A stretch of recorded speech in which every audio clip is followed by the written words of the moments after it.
If you go to your fridge or maybe your medicine cabinet right now, there is a very good chance you have a plastic bottle or a tub of yogurt in there. Oh, absolutely. Almost everyone does. Right. And it's probably claiming it can do the impossible. We're talking about, promises to cure your anxiety or boost your sluggish immune system or Yeah. clear your skin up all by feeding you microscopic living creatures, which of course, is probiotics. It is a massive claim. And I mean, when you actually step into the world of the human microbiome, into gut health and these microorganisms, the diagnostic and treatment landscape is incredibly murky. Yeah, it's not straightforward at all. Exactly. It is not like fixing a broken bone where you look at an x-ray, you see a jagged line, and you know exactly what to do. The microbiome is vast, it's largely unseen, and deeply, deeply complex. Well, welcome back to the Deep Dive Learner.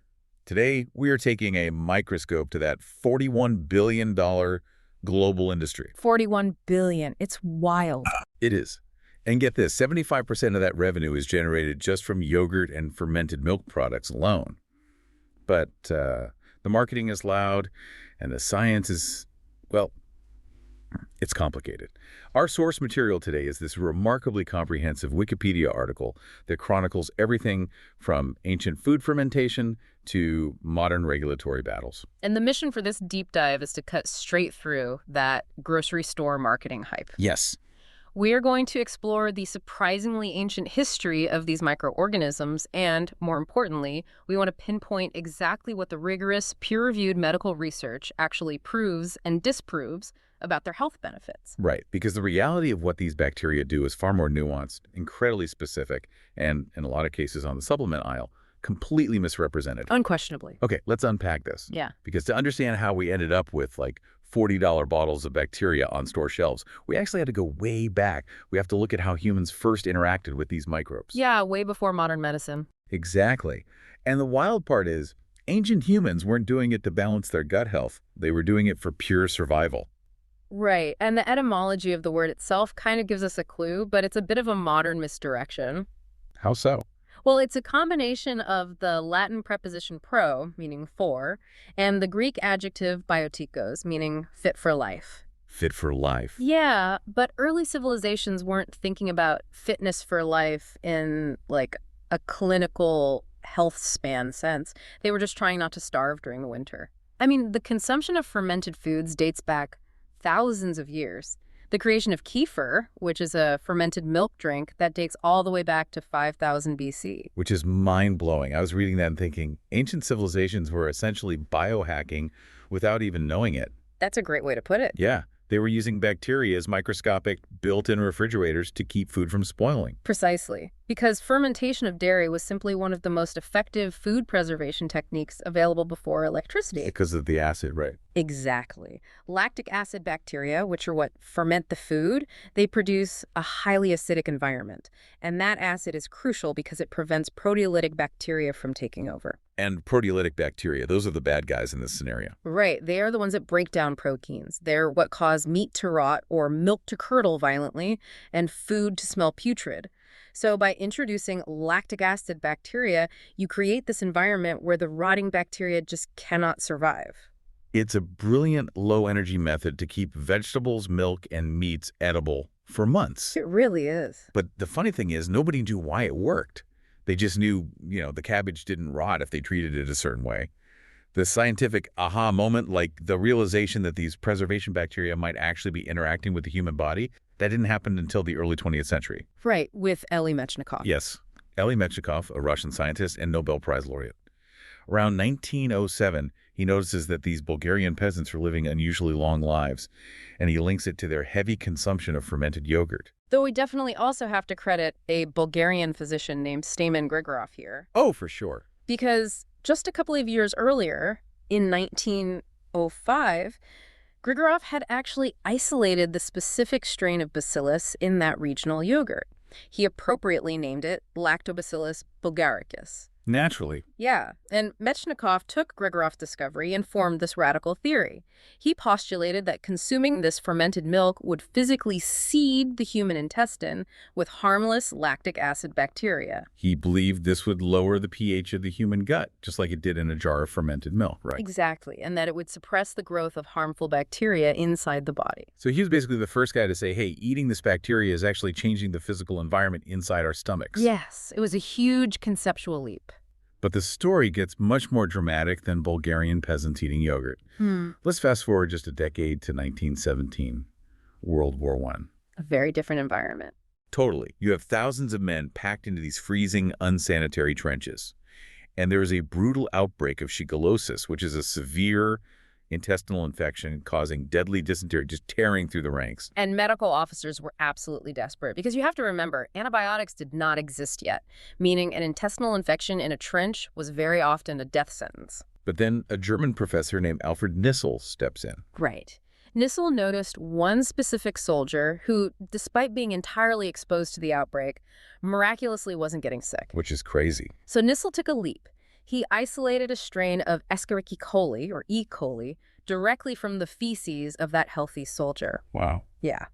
He then cultivated that specific strain, which is now known as E. coli Nissl 1917, and he used it to successfully treat other soldiers suffering from acute gastrointestinal infections. He used gut bacteria from a healthy guy to cure sick guys in the trenches. That is wild. It is, and if we connect this to the bigger picture, early scientists like Mechnikov and Nissl weren't just discovering new types of bacteria, they were stumbling into an entirely new medical paradigm. The concept of actively modifying the human microbiome. Exactly. The idea that you could deliberately replace harmful microbes with useful ones to fight off disease was completely revolutionary at the time. Which brings us to the modern era. Knowing that humans have consumed these microbes for thousands of years naturally leads us to ask, well, how do we consume them today? Because I know my sourdough bread has bacteria, but is it a probiotic? Well, in 2001, the World Health Organization drew a very clear line in the sand regarding this. They defined probiotics specifically as live microorganisms which, when administered in adequate amounts, confer a health benefit on the host. Live microorganisms, that's the key right there. They have to be alive when they enter your body. Absolutely. Dead bacteria don't count. You can find them naturally in foods fermented by lactic acid bacteria. This includes pickled vegetables, sauerkraut, and kimchi. I love a good kimchi. It's great. And kimchi, for example, is packed with Leuconostoc, Vicella, and Lactobacillus species. You also find them in soy products like tempeh and miso, and of course dairy products like yogurt and kefir. But let's be honest, most people today aren't relying on a daily bowl of sauerkraut for their health. They're buying supplements. Oh, definitely. And this is where the modern marketing machine really leans into the numbers game. When you look at a probiotic bottle, the dosage is measured in CFUs, or colony-forming units. That just means the number of viable living microorganisms in a single dose. Right. Usually you see somewhere between 1 and 10 billion CFUs per dose. Now, as a consumer, my instinct is, if 10 billion CFUs is good, isn't 50 billion better? Why shouldn't I just buy the absolute highest number on the shelf to get my money's worth? What's fascinating here is that more does not equal better when it comes to the microbiome. Really? Yeah, it is actually one of the most common misconceptions that supplement companies exploit. Flooding your system with a massive number of CFUs can actually cause severe unintended digestive discomfort. We're talking intense bloating, gas, and diarrhea.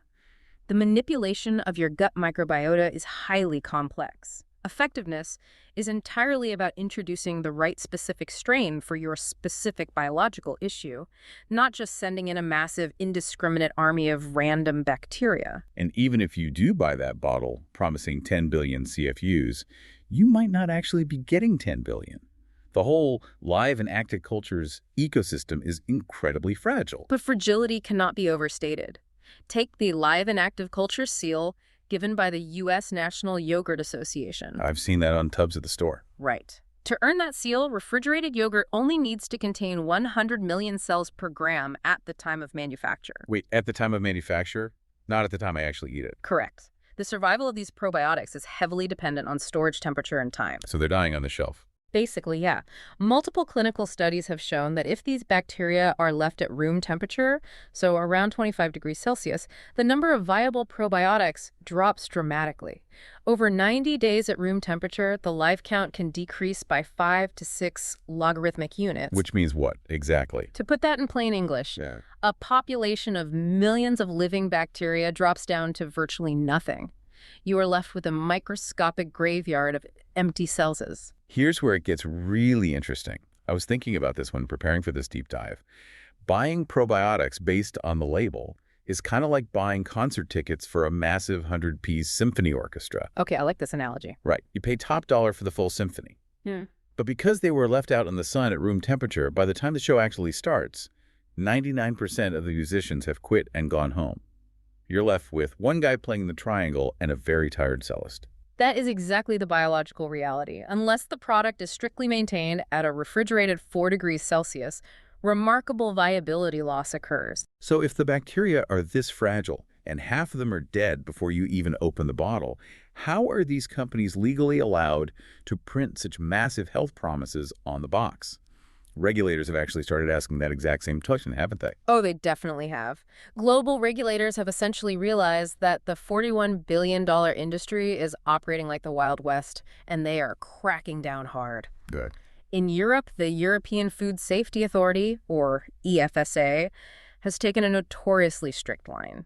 As of 2019, they had reviewed hundreds of petitions by commercial manufacturers wanting to make health claims on probiotic products. And what did they say? The EFSA rejected all of them. Wait, they rejected every single health claim? Every single one. The authority stated there was simply insufficient evidence for a cause and effect mechanism. Wow. Yeah. The manufacturers couldn't definitively prove the bacteria in their specific yogurt or pill were actually responsible for the claimed health benefit. The European Commission went so far as to place a blanket ban on even printing the word probiotic on packaging. They banned the word itself. They did. They argued that just seeing the word probiotic inherently misleads consumers. It tricks the buyer into assuming an unproven health benefit is being provided just by the presence of the word. That is a massive regulatory hammer. What about in the U.S. and other countries? Well, the United States Food and Drug Administration, the FDA, and the Federal Trade Commission have been busy issuing warning letters to manufacturers whose labels claim to treat a disease or condition. Just letters. It isn't just letters either. The FTC actually coordinated a massive $21 million fine across 39 different state governments against a major manufacturer for deceptive advertising regarding their yogurt and probiotic dairy drinks. $21 million. That's a real wake-up call. Definitely. And Canada has also tightened the reins, legally requiring government-approved health claims for specific live microorganisms on food labels. You're probably hearing this, learner, and thinking, okay, Europe banned the word, the FDA is handing out multi-million-dollar fines. Is this whole supplement aisle just snake oil? This raises an important question, and it requires some critical thinking regarding how products are labeled in general. In the U.S., the FDA largely classifies probiotics under the designation GRAS, which stands for Generally Recognized as Safe. Right. This is a crucial, often misunderstood distinction. It means the FDA has evaluated these microorganisms and determined that, for the general healthy public, eating them is not going to hurt you. So they're safe. Safe, yes. But being safe provides absolutely zero guarantee that they actually do what the marketing copy on the box claims they do. They won't kill you, but they might just be a very expensive placebo. So what does this all mean? Yeah. Since regulators have stripped away the marketing hype, what does the rigorous peer-reviewed medical science actually support? Because fixing diarrhea from antibiotics, that makes intuitive sense. You're replacing what the drugs killed. But surely a gut pill can't do much for actual severe diseases, right? Actually, there is very powerful life-saving science here, but it is entirely strain-specific. Let's look at the antibiotic-associated diarrhea you just mentioned. When a child takes antibiotics, it wipes out the bad bacteria causing their ear infection, but it also carpet bombs the good bacteria in the gut, leading to severe diarrhea. Right. Treatment with specific probiotic formulations, like Lactobacillus rhamnosus or Saccharomyces boulardii, which is actually a type of friendly yeast rather than a bacteria, by the way, has been proven to successfully repopulate the gut and reduce the severity of that diarrhea. Okay, so repopulating the gut works, but what about those severe diseases? This is where the mechanism gets incredible. In premature infants, there is a life-threatening intestinal disease called necrotizing enterocolitis. That sounds awful. It is. The gut wall of a premature baby is highly permeable and fragile. Bad bacteria can easily cross that barrier, causing the tissue to literally die or necrose. Oh, yeah. Clinical studies show that administering specific probiotics acts as a defense force. The good bacteria crowd out the bad pathogens, they bind to the intestinal wall, and they actually fortify the mucosal barrier. Like microscopic bouncers. Yes. And this mechanism lowers the risk of the disease and the associated mortality by more than 50% compared to controls. Cutting mortality by 50% in premature infants. I mean, that's not a yogurt commercial. That's frontline medicine. It truly is. We also see strong data for ulcerative colitis, where patients receiving specific probiotic supplements were 73% more likely to experience disease remission. 73%. That's huge. Huge. And probiotics can also be highly effective in treating bacterial vaginosis. Women have a natural population of lactobacillus in the vagina. When that gets out of balance, harmful bacteria take over. Right. Administration of specific hydrogen peroxide-producing strains acts almost like microscopic bleach factories. They create an acidic environment that is completely toxic to the invading pathogens, safely normalizing the vaginal pH. Okay, so antibiotic diarrhea, premature infant gut defense, ulcerative colitis, and bacterial vaginosis. Those are massive scientifically backed wins. But what about all the other stuff on the labels, like the asthma cures, the mood boosting, the perfect skin? That is exactly where we enter the realm of the inconclusive. Despite what you read on wellness blogs, claims regarding probiotics treating asthma, lowering cholesterol, significantly improving depression, or clearing up acne, they lack substantial, high-quality clinical evidence. So the marketing is ahead of the science. Far ahead. For example, probiotics are commonly marketed to breastfeeding mothers to prevent eczema in their children.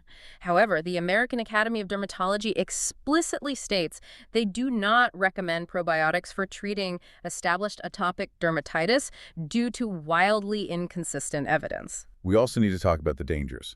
Because earlier you mentioned the FDA says they are generally recognized as safe, but that's for the healthy general public.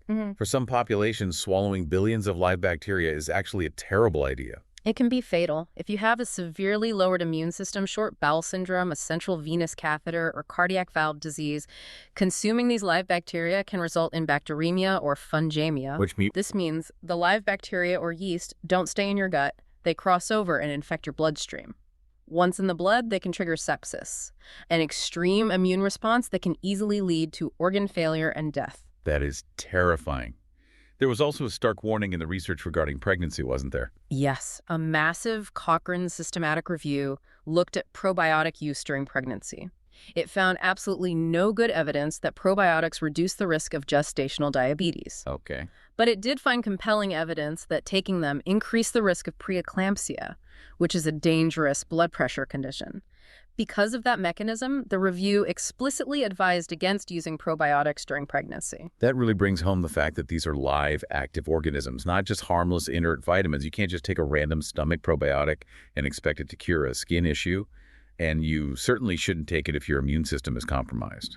Exactly. And this highlights the rigorous scientific guidelines that legitimate medical researchers use, which are vastly different from what supplement marketers use.